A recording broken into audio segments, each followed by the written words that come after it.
You're listening to the Best Advice Podcast, guys. If you haven't already, give us a 5-star review and help spread the word. And if you have a question for the guys, email a voice recording to podcast@bestadvicepodcastguys.com. That's podcast@bestadvicepodcastguys.com. Today's episode is brought to you by Security Financial Management. If you're ready to level up your financial game, SFM offers a free initial consultation after each episode. Just send an email to podcast@bestadvicepodcastguys.com with the subject line complimentary consultation to book yours today.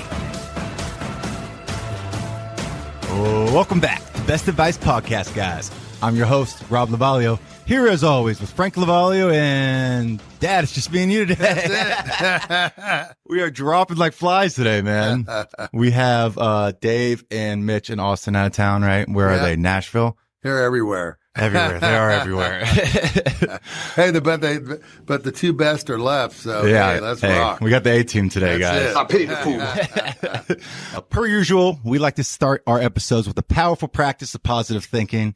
So, Dad, it's only me and you. One of us has got to do it. I think I'll go. You do it. You go for it. With that, then give me something good. Give me all you got. That's not bad. So for today's something good, it's going to be more like an exercise, right? It's going to be called the silver car test, Dad.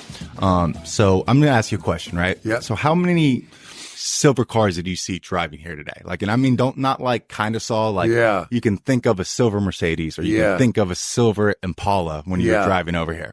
Well, since it's only about a 2-mile drive, I did see a silver Honda. And I did see one. So I'm going to say 2. Wow, you remember that? I do remember. That's pretty crazy. Because it was kind of had a cool back to it. Okay. So interesting. 2 of them. Now, before you left the house today, if I would have told you, hey, every silver car you see and you can verify that, you're going to get $100,000 in your pocket. I saw a lot more. Yeah. It'd been a sea of silver. But if I told you that before you left, right? Yeah. I mean, it would have started appearing out of thin air, right? Silver, like all of a sudden you would see all these silver cars. And I would have taken a much longer way to the office. Yeah. That's funny. I might have gone to New Smyrna and hooked around. Yeah. The point here is simple, but it's impactful. Just like the silver cars, your opportunities in life are all around you, right? It's just if you're looking for them or not. But if you're not looking for them, they're going to pass by just like every other silver car that passed by you this morning. That's definitely true. This experiment shows us the fundamental truth about human perception. When we are not consciously looking for something, our brain filters out most of our senses. It's basically a filter mechanism that helps us focus on what's important right now. So how do we let these opportunities stop passing us, right? How do we create a winning mindset to actively pursue opportunities? The answer is pretty simple. You just got to find a way to keep your biggest priorities in the front of your mind. Right? Some people do this by writing down their goals. Some people do this by visualization. Some people do this by manifesting it. However you want to keep your biggest priorities at the top of your mind is completely up to you, but it really only takes a couple minutes a day to remind yourself of these goals. And this is going to automatically focus your thoughts and energy in that direction. I'll leave you with this on this Give Me Something Good today, Dad. It is the eye see only what the mind is prepared to comprehend. And that is my Give Me Something Good. I like it. Let's get to the question of the day. Today's question comes from Joey from Altamont. Joey, what you got for us? You want to say something? Hey guys, I noticed that the market really rallied at the end of last week, and it seemed based on softer employment numbers. What does that really mean? Thank you. Thank you, Joey. So today we got one expert. We only got one, Dad, so you're going to have to come in with a work right now. Go ahead and take off for us. Let's do it. Yeah, I'm used to that. We're going to go for it. So, good question, Joey. And a lot of people are wondering what happened. The market was getting beat up really bad in April. And then late last week and really into yesterday, Monday, it was better. And so part of that question is, what happened? We had a softer jobs report.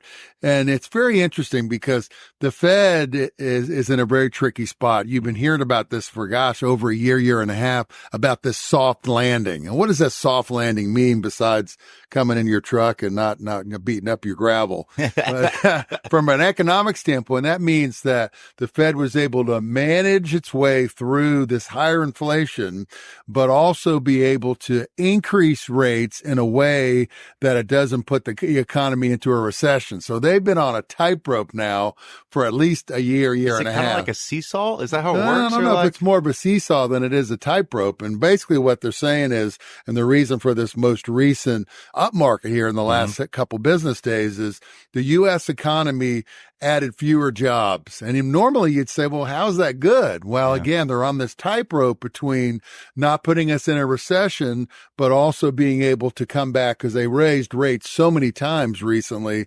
They're really what the economy wants and what really the stock market wants is lower rates, because lower rates means borrowing costs are lower. So if we can get inflation in check, then the Fed will lower rates. So by having a softer job reports, that was good. So bad is good. It's kind of crazy. That's wild. Wage growth unexpectedly cooled. So you had less jobs and then wage growth, meaning, higher dollar per hour wages and increased salaries. That slowed a little bit. So that's what they call kind of a Goldilocks moment. Okay. Everybody remembers Goldilocks. Yeah. That was good. Goldilocks is a sweet spot for the Fed, meaning there's a softening labor market, but corporate earnings have been strong. Because if you look at earnings, at the end of the day, you can have there's a lot of noise out there, right? You got CNBC, you got the Hamas and Israel. That is scary. Is there going to be a world war? There's always noise, and there always has been noise. And the difference is, are companies making money? So then you have big companies, that whole big magnificent seven, which has been driving this market. Two big companies reported in the last week. Microsoft, who's, took over Apple as the most, the largest, they have $3 trillion now of net worth. Okay. He got me invested in a fruit company. And so then I got a call from him saying, we don't have to worry about money no more. And I said, that's good.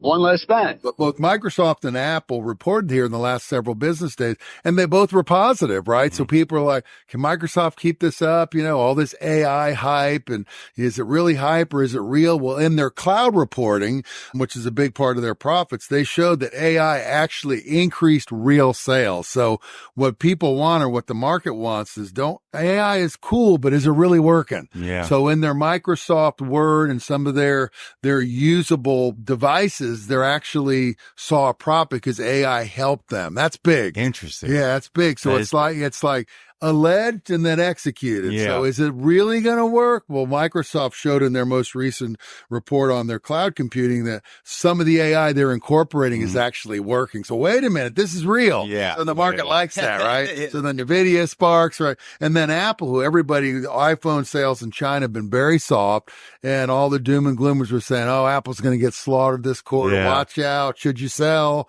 All the analysts were weighing in. Well, what happened? They're wearable, the iPhone watch and the iPad and a lot of other areas that have been super profitable, and their service industry. Think about how many millions of devices that they're using every day. And so, think about when people come to work, they got an iPhone watch, they got their iPhone, then you plug it in your car. I saw this guy at the court side of the court, the playoff games, NBA. I saw a guy on court side and he had those big new goggles on, right? Oh, yeah. And he was standing up and he was moving his arms. I'm pretty sure Apple had to pay him to do that because it was marketing. But it seemed like that didn't do well. But even when they didn't do well, it seems like they're doing well. Yeah. You know what I mean? To that point, Robert, that device is starting to take off a little bit. So they were actually down 10%. China's sales on the iPhone were down 10%. And China has just so many people. That's a big deal. But they made up for in other areas. And the market's like, hey. And then they bought back billions and billions of dollars of their own stock, which is the reason why the market likes that's a vote of confidence, right? Yeah. We don't care about what you're doing, but we're going to buy billions of our own shares. So watch us win. It's almost like insider trading a little bit. It's like we're going to buy our own stuff. Not really, but you know what I mean? Because it's they're allowed to do it. It's the SEC registered. They have to apply for it. But the cool thing is it's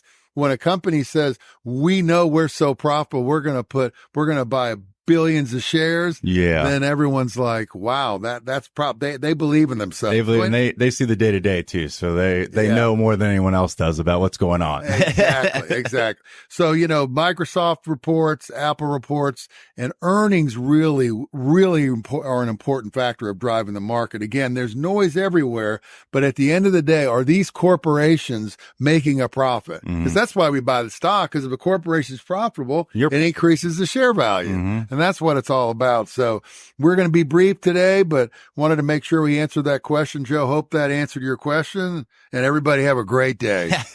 That's perfect, Dad. It worked, Frank. Next week, we have a awesome special guest, and Matt Morgan, partner at Morgan & Morgan for the people. You're not going to want to miss that. Remember, folks, the secret to wealth is not what you earn, it's what you keep. Happy days, everybody.